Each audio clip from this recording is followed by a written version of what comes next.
Hello, this is Lightcast TV. I'm Ninja Lawor Kolek. I am Martin. And right now, I want us to unpack and discuss what next for Raila Odinga after the Addis Ababa debacle. So, Mr. Raila Odinga's ambition to lead the African Union Commission has officially come to an end, and the seasoned politician is now back in Kenya, right? Yeah. Despite the veteran Kenyan's prominence in African politics, Mahmoud Ali Yusuf, Djibouti's long-serving foreign minister, secured the required two-thirds majority vote from the 49 eligible AU member states, with 6 countries under sanctions and thus ineligible to vote. Did you see that? Yeah. Of course, the Burkina Faso. Which countries were those? There is Burkina Faso, there is Mali, and there is Guinea Bissau, Guinea something. Were they present? They were not present. They were not. If you're not allowed, it's like they were excused from the AUC. So they were. Were they African present Union. and yet they were, but they were not allowed to vote? The constitution of the African Union Union forbids that. It says that only those countries that have elected presidents are allowed to be member states. So for now, their membership have been suspended. So countries under sanctions were not even allowed in the building. That's what you're saying? Not even in the building. Their membership was suspended. Well, okay, so they are out of AU. Yeah, you can say, for example, if Kenya right now becomes a military state in such a way that the army leads the nation, we will be suspended. Okay. Yeah, until now, when we'll have a democratically elected president, that I think that's the requirements of the African Union. All right. So these 6 countries were ineligible to vote. So that is, we have Djibouti, Mahmoud Ali Yusuf, who emerged as the new chairperson on 15th February in Addis Ababa. So the public is now questioning whether Odinga still possesses his characteristic resilience to enter or to re-enter the complex political landscape of his home country, or if he will finally retire from active politics. What next for Raila? Don? According to me, I think it's high time for Raila to retire.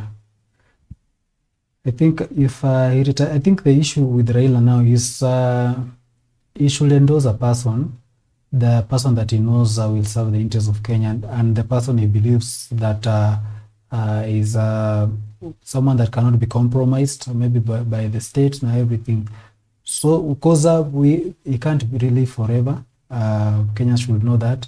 Even if maybe they are saying that there have been problems here and there, as much as Raila Odinga amekuwa come in kuokolea wananchi na criticize government so that there be change, I think it's high time for him to endorse another person, a group of people who he knows that they have the interests of Kenyans at heart, and retire in peace, because there is no, because the age, hata ukiangalia venye alikuwa AU movement vitu kama hizo nini na nini, Raila ashazeeka kind of which that's natural, na si makosa yake na si kutaka kwa Wakenya. I think it's high time for him to retire, na pia atulie, because I know he has other businesses he can take care of, and right now hata kitulia naongee bado ata make impact.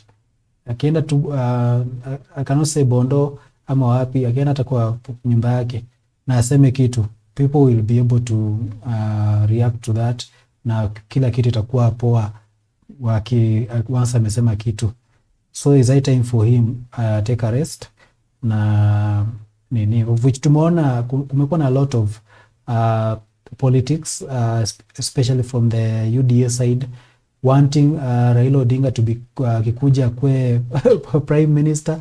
Sa uko hapo unajiuliza, like Raila iko prime minister Mudavadi atakulia wapi? Unaona? So this government they say that the mouthpiece of President Ruto ni watu kama kina Cherargei na watu kama Sudi na watu kama anaitwa Murkomen, under mouthpiece ya Ruto. If you see someone like Sudi talking something that is affecting Kenya, that is controversial, just know that's President Ruto's talking. You remember the story of the term limit kuongeza. It was obviously President Ruto talking through Mtuka Cherargei, of which saizi tena wamshaanza wa create prime minister. So unajiuliza tayari you came up with the post of the prime minister which was against the constitution of Kenya, na mka squeeze Mtuka Kidania ingie ma-DVD akaingia. After kuingia taa saizi it's like kama umekosana na mtu unajaribu kumtafutia space kwa nyumba ndio mtulize. It makes sense.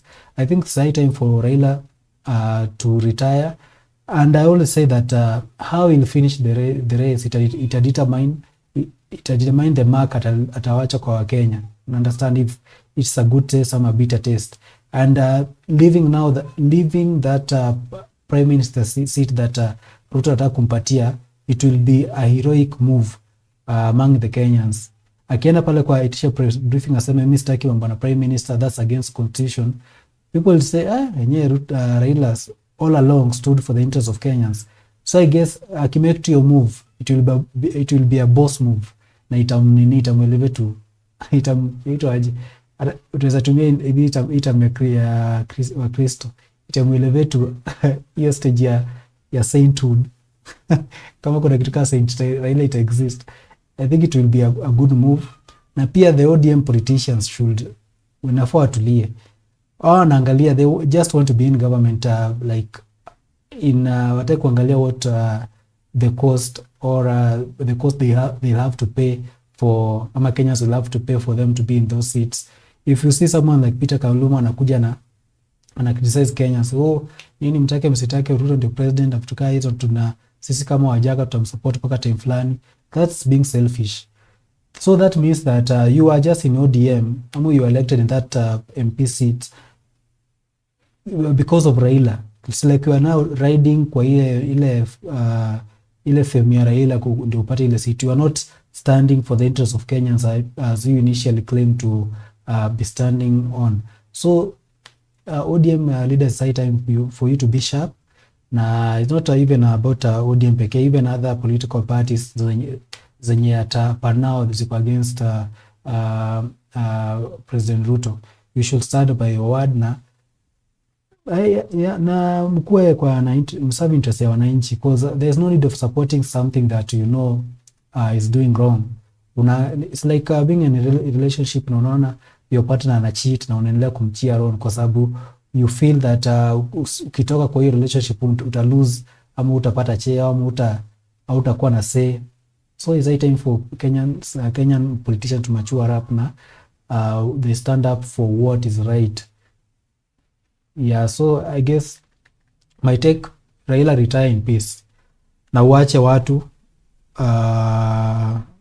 wenye watakusukumia your vision. Yeah, that's my advice to Raila Odinga. Your advice or your take? It's my advice and my take. Okay. Because right now the politics of Kenya is aggressive, like on a lot of dirt that comes with it. Unajua unaweza compare like a typical grandpa mwenye ako home. Kuna issues zenye uweze pelekea grandpa na kuna issues zenye hawezi handle kama grandpa. Understand? Especially kuhandle mambo na matusi. Ushaona shosho ametusiwa na mjukuu venye na reactingi, ama mwenye ametusiwa na mtoto mdogo venye anakuwa na react.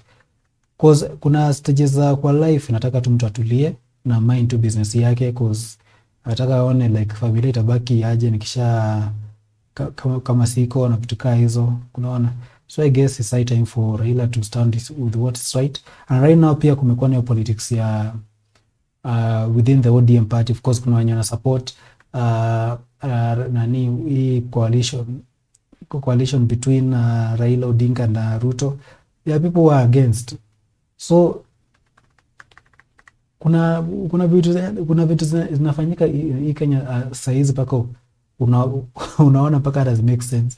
Like even right now it's when the UDA wamepata chance ya kusifu Raila that the African Union may lose someone that mwenye angeserve leadership poa. Na mimi niko hapa najiuliza, what if now they would have leave that presidency seat for Raila automatically, if they say that Raila was a good choice for African Union Commission chairmanship, if they believe in Raila's leadership, they should leave that seat for Raila Odinga right now so that they save their image. Kama Ruto anajua Raila Odinga is the best, wacha niachie Raila Odinga asafishe pia jina yangu, because I know mtuka Ruto saizi amue a resign alafu aseme na endorse Raila Odinga kwa maybe the next by election.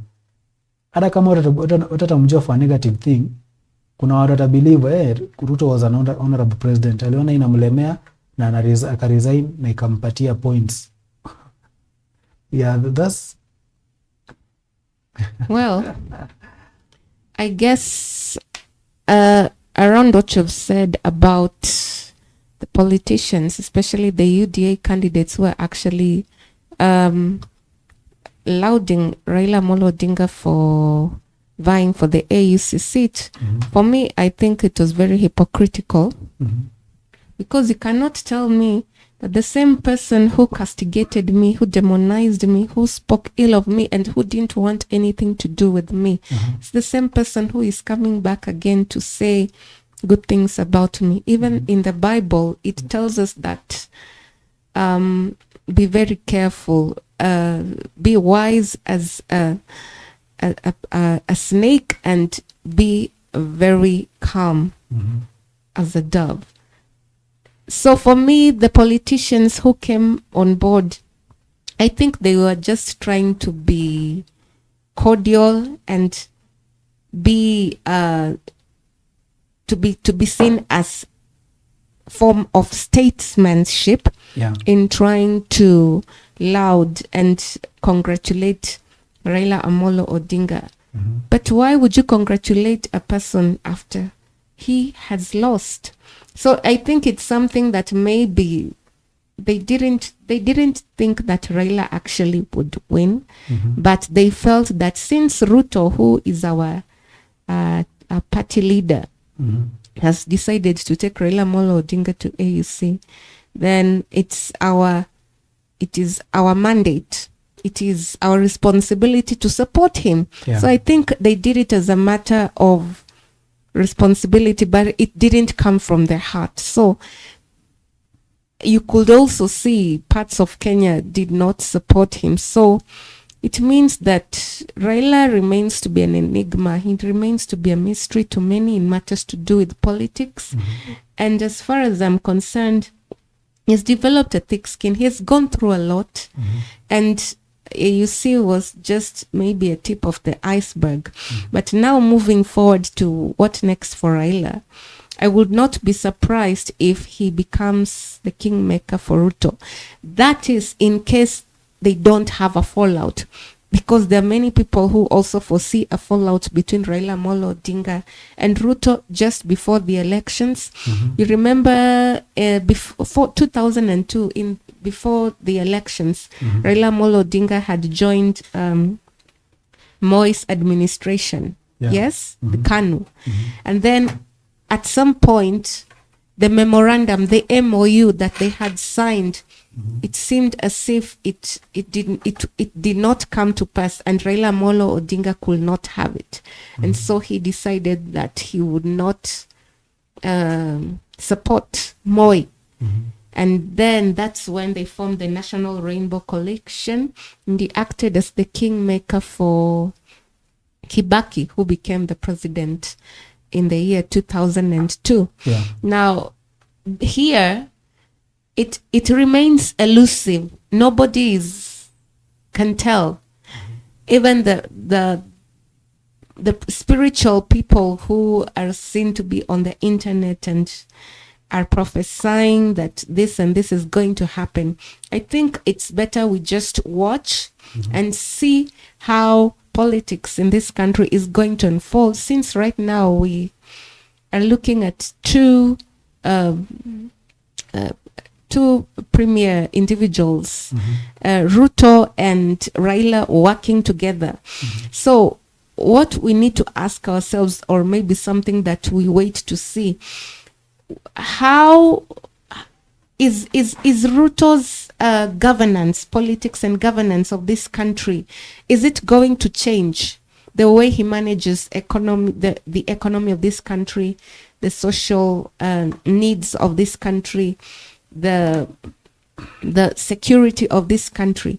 Is it going to change now that he is working together with Raila Amolo Odinga? Now they are partners in the government. Is it going to change? And is Raila Amolo Odinga's influence on Ruto, will it help the economy of this country, or will it just continue to be on a stalemate whereby we are right now complaining left, right, and center about our pay slips, about the fact that taxes are cutting us left, right, and center, and also matters to do with the education sector. The model, is it going to stay the same? The sharp problem, is it going to stay the same?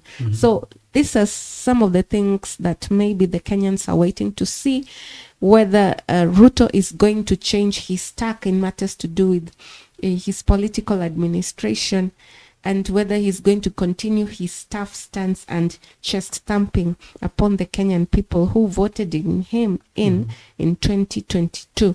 So Raila Amolo Odinga is still in the politics in this country. He still has a lot of influence, and the ODM members are looking up to him, though there are some people who are not speaking in the same language with what the self-proclaimed ODM members who are waiting for Raila to tell them to go left, or to go right. So that is something that remains to be seen. But what Kenyans are clamoring for is for the president to get his government to do the work and stop talking and ensure that Kenyans have pesa mfukoni. So my other take, kuna hiyo kitu mesema ya if Ruto will change.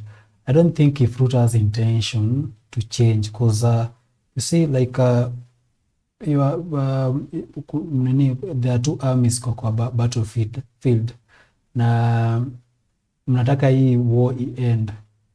Unapata the war, you just want the war to end so that you have maybe unataka ku overtake the other army, ndio hiyo war itulie, ndio upate maybe upate amani ya kufanya stuff zingine. If Raila Ruto genuinely wanted to succeed and to serve interests of our Kenya, I don't think angeng'ang'ana sana kuvuta Raila akuwe side yake. I think the only thing that the only choice that he had was to beat Raila, and beating Raila means that doing everything that he promised people. Ukiangalia manifesto yake, akideliver every promise that alipatia wa Kenya, even not even every promise, like a greater percentage of the promises that he promised to Kenyans through his manifesto, hiyo ndio ingekuwa one way of beating Raila Odinga and ODM party, na ODM wangekuwa na say, unaona, and people wangeenda hapo wamependa Ruto zaidi maybe compared na the previous presidents. So I don't think if akona interest ya kuserve ama ya kutumikia wa Kenya wapate faida vile. And then the President Ruto ko afraid of the influence ya Raila back in Kenya, because right now kuna mtu kwa mlima na mgoja na nayo mtu ni nani? Rigiji. So tayari Rigiji anampatia pressure, na the UDA ama President Ruto na timu yake wanaangalia kama ODM wataungana na Rigiji, itakuwa like a very big mess for the UDA government.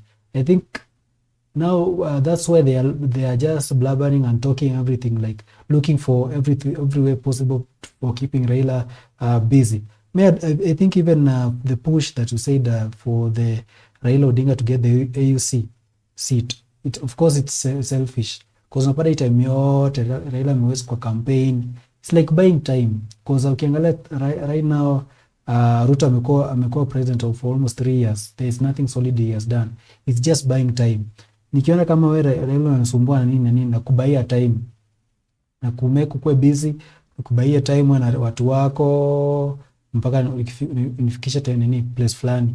After hapo I'll look for something else to nini. So something else they are looking for right now is the Raila being the AUC and being the prime minister, which is not making sense, because Raila becoming a prime minister means that he will have to run the country alongside President Ruto, not what Mudavadi is doing. Mudavadi is simply obeying orders.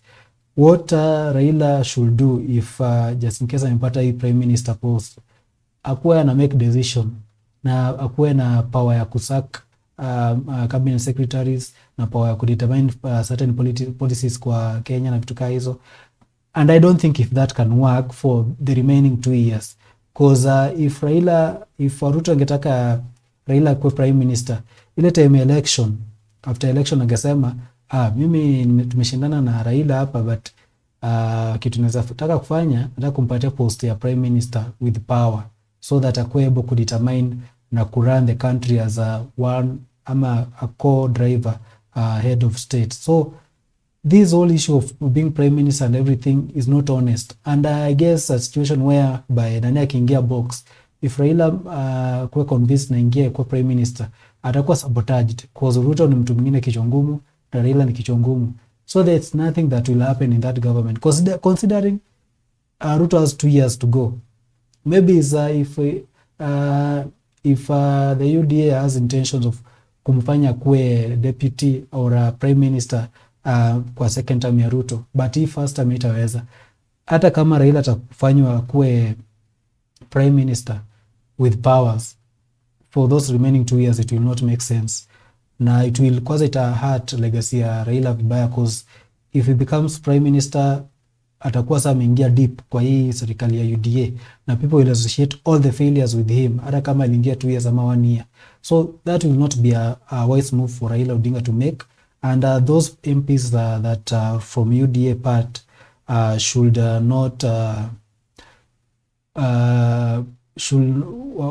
wenye kwa ODM wenye na support Raila Odinga coalition na kwa ODM waache kudanganya Raila, because wao bado kwa young, wako na time mingi maybe ya kuundo all the things that they have done. Raila Odinga started well, and he should do what is right by him and by the people of Kenya, and standing by what is right. And it's high time for the UDA to accept, maybe kama wameshinda na gava kurana government, they should not even dream of wanting to become the next government come 2027. They should just maybe give up and say that hiki tumetulemea, let's just stand behind a particular candidate, ndio hiyo mtakuwa kurana the government. This situation yenye naona saizi nini makes sense, and with what the UDAs are saying, the UDAs, they actually, if a UDA MP or senator opens his or her mouth and says something, there's nothing of what that comes out of that mouth. Inakuanga tu wanasema kulamba rasa. There's nothing unique. It's just kitu atasema ni kitu na kuudhi, ni kitu na ku piss off, maybe it's just passing what the grandmaster amesema, hata kama kwake it makes sense. Huyo MP ataka imekie sense wananchi, it's not making sense. Nini pia kitu naudhi, and I think that is what's costing President Ruto. President Ruto is not for the interest of Kenyans, even if you see the current things that he is doing, like supporting the rival armies to hold their meetings here in Kenya. We remember even the issue with M23. The M23 held a press briefing here in Kenya after the election of Tshisekedi during their general election. So there are just so many things that Ruto is doing, just hurting Kenyans. You see even the issue with Haiti. Ruto kuna insecurity tayari hapa Kenya, na anachukua security na anapeleka Haiti, and is pressuring people that ana force issues mpaka tokaenda, and is just adding more policemen to the Haiti mission. And apart from that, there is another stuff that he did. He promised around 100 million and over to a particular country, so that he'll be able to help with the security of that country. So unajiuliza, like, what is happening? Is Ruto really honest?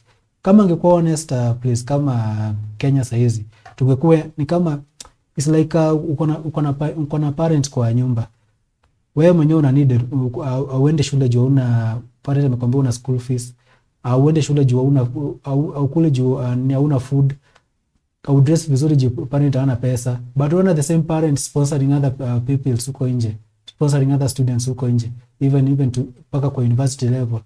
So Ruto acha kujidanganya. Ruto is not, stop being stop trying to be the head of Africa, like the head of the United States of Africa. Be a Kenyan president first. If you serve Kenyans vizuri na tuko kwa starehe, tujiambia we are well off, tuko na mingi tuko na chakula mingi sana, wacha tusaidie watu wa Haiti sasa juu tuko nayo mingi sana mpaka tuna place ya kuweka. But yes, it's interesting now. Raila uniting with Ruto, atachukua tu simu zote za Ruto, dhambi zote za Ruto atachukua, na hiyo it will not end up well for him, bearing in mind of his age na vitu kaa hizo. So is high time for Raila to just take a back seat na patiane. He still make an influence akiwa hata huko Bondo ama akiwa wapi, na make an influence through a person, ampatie push, it will make sense.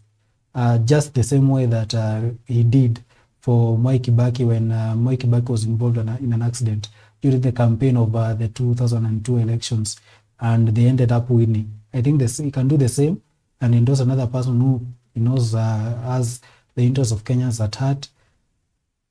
Na huyo mtu atakuwa able kutoa Ruto out of power na maybe probably bring change that the Kenyans are much yearning for here in their country, Kenya. That's my take. Well, I think, like you said, Raila Amolo Odinga needs to sit down, take stock of his life, and rethink how he wants to be of a generational blessing. I believe that there are so many young people who look up to him because of his political stature and his experience. I believe there's a lot of people who are looking up to him in mentorship. I think maybe to add on to what you've said, I think Raila Amolo Odinga needs to maybe, if not indulge so much in politics, then he needs to use it as a force for good. How do I mean? I mean, maybe he could start an institution where he actually mentors young people into politics. Maybe it's a chance where he can come up with a platform to share, to teach young individuals, especially in the universities, and also individuals who don't have the capacity to come to universities, but also have just to start a masterclass in politics. Yeah. I think he can do that, and I think he can get so much following on that and so much funding on that, even from outside the country. I think also he needs to write. I believe there are books written about him, The Enigma, right? Yeah. And I think he also needs to... We also have the infamous one by Miguna. By Miguna, yes. I believe that Miguna also worked for Raila. I think those are things that are needed to unpack so as to drive the Kenyan politics forward. I think as politicians in this country, they need to take stock of themselves, and because they're surrounding themselves with a lot of hypocrisy. There's a lot of blame game. There's a lot of lies and rivalry, and just taking into consideration that they want themselves to be seen as leaders by the fact of entitlement. See, leadership is not entitlement. Leadership is about your character, about your attitude, about how you listen and how you come up with problem-solving skills in a manner that will benefit the people around you. And you also need to have a growth mindset, because the leadership, the political leadership that was there before 10 years, 20 years ago, that kind of leadership is so outdated and so obsolete. The kind of leaders that we need right now are people who are able to do things like active listening, people who are able to influence people in a manner that brings change in a positive limelight and not speak and spew bile upon the people or on the electorate, or just stamping and forcing people that sisi lazima mtapigia Ruto kura, lazima mtafanya hivi na hivi. Leadership does not work like that. In fact, in an organization, if you force me or force somebody to do something in matters to do chest stamping, then people will not follow you. They will just fear you, but that does not mean that they actually look up to you. So I think not only even in the government, leadership in all spheres, in corporate sectors, in the NGOs, if there are leaders who feel that they're entitled as a result of being having titles. That is an article actually I was working on today for my blog about leadership, and I realized that we need to have a mind shift when it comes to leadership, and it needs to start from the political front. Because if politicians don't have a political goodwill, then this country will still remain where it is. We will not grow economically, politically, socially, education-wise, health-wise. We will not grow. We will not move anywhere. Somebody will just want to come into power and grab resources and not think about the well-being and the welfare of the people. So I think if this is the mantra of Raila Amolo Odinga, I think he needs now to work on leaving a legacy. Legacy is now what he needs to think about. He's now 80 years old, right? I think he has run his race. And I remember in the Bible, it is written that God now allows people to live 70 to 80 years. And Raila has hit the threshold. So and I think he needs... Yes. Some will say he's living on borrowed time, but I pray that he lives up to 100 years. And I think that he needs to use this time to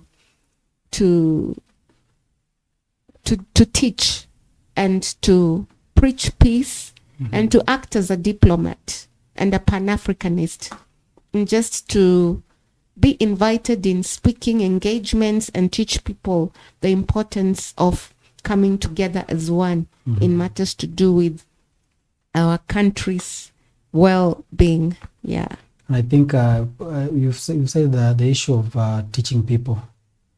I think teaching people should start with him grooming people in ODM party, because we've seen some excellent leaders kama Babu Owino na other youthful leaders pale Sifuna pale ODM na tukao.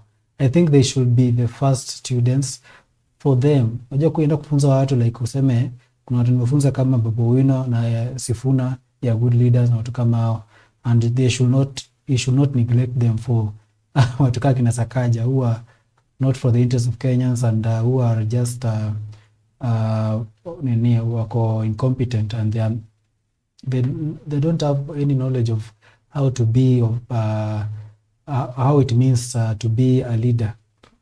So I guess that's what we have. You can tell us what you think about comment section. Do you think that's high time for Raila to go for retirement? You can tell us about comment section. Or do you think that he needs to support Ruto so that Ruto does what he does? Tell us on the comment section. Give us your opinion. And subscribe to our YouTube channel, Lightcast TV Kenya. Follow us on TikTok, Lightcast TV Kenya, and also on Facebook at Lightcast TV Kenya. And our other platforms are Lightcast TV Entertainment on TikTok, Facebook, and YouTube. Thank you for tuning into Lightcast TV. See you on the next video.